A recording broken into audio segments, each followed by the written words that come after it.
Hey, it's Renee from the Craft Table.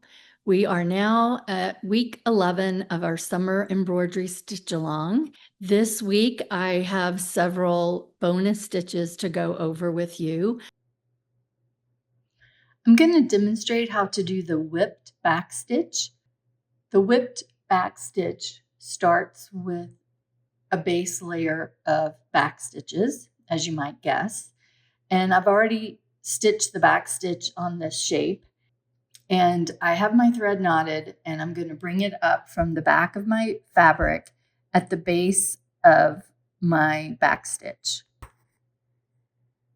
And then you're going to bring your needle under that first back stitch, coming in from the opposite side. So since I brought my needle up from the left side, I'm going to go under the stitch from the right side. And we're basically whipping each of the back stitches. And we're going to be doing this on top of the fabric. So you want to make sure that you don't pierce the fabric and that you don't snag any of the threads for this. So I went under that first back stitch, and now I'm going to go under again from right to left with the second back stitch, pulling my needle through.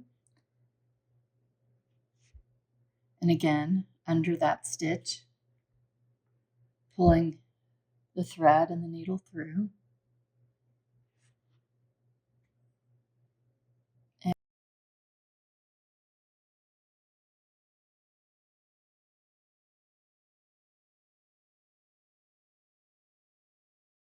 Now you can see I'm turning a corner here, but I'm still going to go what I would consider from right to left. It's just since I'm going in the opposite direction, it looks like I'm going from left to right. So you can see I'm still doing from right to left.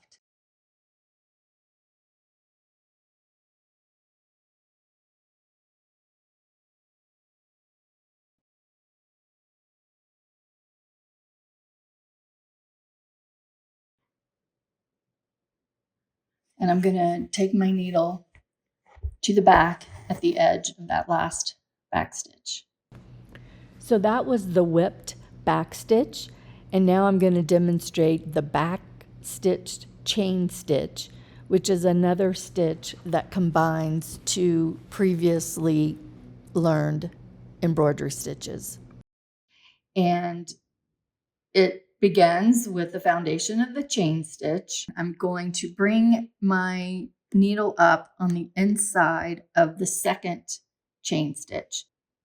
So I'm taking a back stitch into that first chain stitch. I'm pulling my needle and thread to the back. And then I'm coming up inside the third stitch, so a stitch ahead of the stitch I just completed. And taking my needle back down to where the previous stitch ended, like I would a back stitch. Because that's what I'm doing. I'm basically doing back stitches. They just happen to be inside of a chain stitch. Once again, I'm bringing my needle up inside the next chain stitch and then going back down to where the previous stitch ends.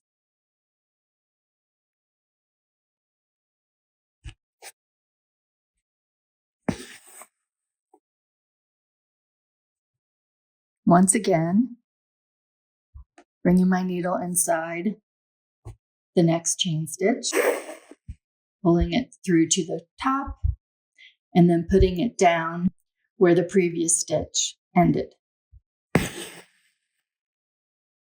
And then I'll continue that with every remaining chain stitch.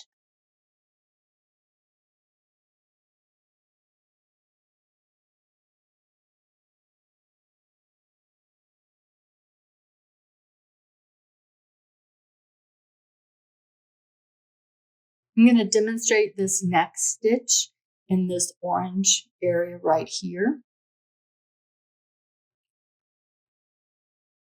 And I'm using this gold area as my base of the stitch, and then the top of the orange, or the outside of this orange shape where it meets this darker burgundy color, is the top of my stitch. And it doesn't have to be stitched in a circle. It could be any shape that you want to fill in. But this one happens to be a circle, so it doesn't really matter where I would start. Typically, you would start on the left-hand side of the area that you want to fill in. My needle is threaded and knotted, and I'm bringing it up from the back of my fabric. I'm going to pull it through at the base of my stitch. I'm going to hold my thread off to the side in my left hand. I'm going to place my needle back down where I came up, and then I'm bringing the needle back up to the top to where I want my stitch to end. I'm looping the thread behind my needle as I pull the needle through. So at this point, it looks sort of like a lazy daisy stitch, basically. I'm going to bring my needle back down a stitch length away at the base of the area I'm stitching. And again, bringing my needle back up to where I want the top of my stitch. Looping the thread behind my needle and pulling my needle through. Okay, so let's do that again. And I'm just working around this center since I am stitching a circular area. So I've got my needle going down a stitch length over. I'm going to bring my needle up at the top of where I want my stitch to be. This time it's a little bit shorter, like that. What I could do, taking my needle down, but before I pull it all the way through, I'm bringing my needle back up right there, making sure that it's within the loop of that thread.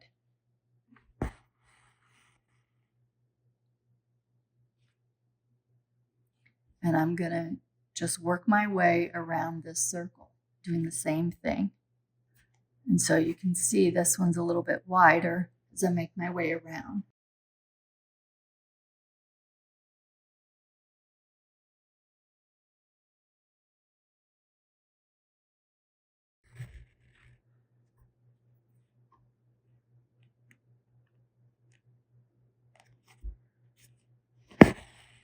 All right, so this is the last stitch for this little circle.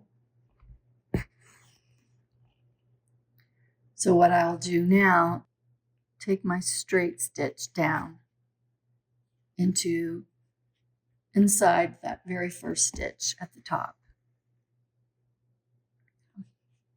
So do you see this area right here? I stitched this area with the blanket stitch over on this side. So this gives you another idea of how it would look stitched in a different shape that's not circular. I'm going to demonstrate the remaining stitches on a piece of white linen. That does not mean that they cannot be applied to the fabric panel. It's just that for these stitches, I felt it was easier for me to demonstrate them on a separate piece of fabric. First up is the stem stitch. You want to bring your needle up from the back at the base of where you want to start stitching. Holding your thread off to the side, you're going to take your needle down a little stitch length away, and you're going to pull it to the back, but not all the way. You're going to hold that top thread a little bit off to the side, and then you're going to bring for the very first stitch, you're going to bring your needle up halfway in between where you originally came up and where you went down. Holding that thread off to the side, then you pull your needle and your thread all the way to the top. For the next stitch, you're going to, again, take your needle a stitch length away, holding that top thread off to the side, you're going to take your needle down. This time when you come up, you're going to come up right where the previous stitch ended. And you see how you have that thread off to the side? Again, put your thread over to the side, take your needle down a stitch length away, bring it to the back part way, leaving that loop a little bit on the top, and then bring your needle up again, right where that previous stitch ended. And then you can pull your thread all the way through. And you keep doing that as you get to the end. You want to kind of make sure you're spacing it so that your last stitch is a little bit shorter. So this is my next to the last stitch. I'm doing it like I normally would, bringing my needle up where the previous stitch ended. And then this time I've planned it so that my very last stitch is just going to be a short. It's not as long as the regular stitch length. And that's because you're just going to take one straight stitch to the back. And that finishes up the stem stitch.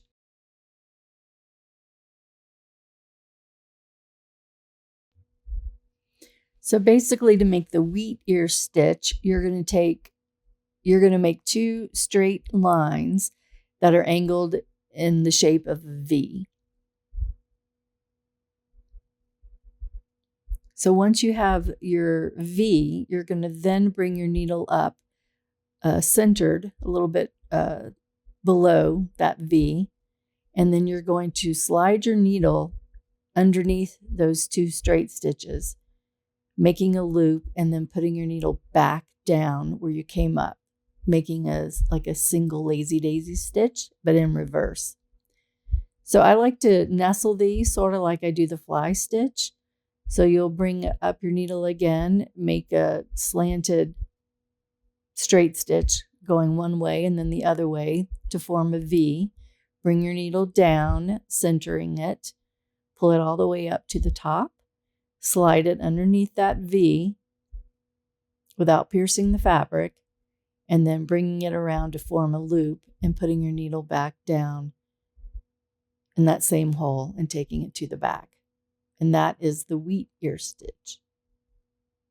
Now this other stitch is, you're going to start like you're making a lazy daisy stitch, bringing it up to the top. But then instead of taking a straight stitch, you're going to wrap your needle a couple of times, kind of like we did with the pistol stitch. You're going to wrap it. I usually do 3 times. And then take your needle down a little bit of ways above your lazy daisy stitch. And you can adjust how long you want to make that combination of straight stitch French knot at the top. And then you can also do a lazy daisy stitch, do your French knots, and then just take it right over the top, kind of like you would the straight stitch for a lazy daisy stitch. But in this instance, you're doing a French knot over the top. So the other thing that you can do is just combine stitches in a way that just that makes up a new design. And that's what I did here. I just did a chain stitch in a straight line. Then I went back with that same green color and I did straight stitches that sort of represent leaves of a flower or grass or, whatever you would call it. And so I just angled them with a little bit of space. I wanted to leave room to then go back and add some lazy daisy stitches in between to sort of represent flowers.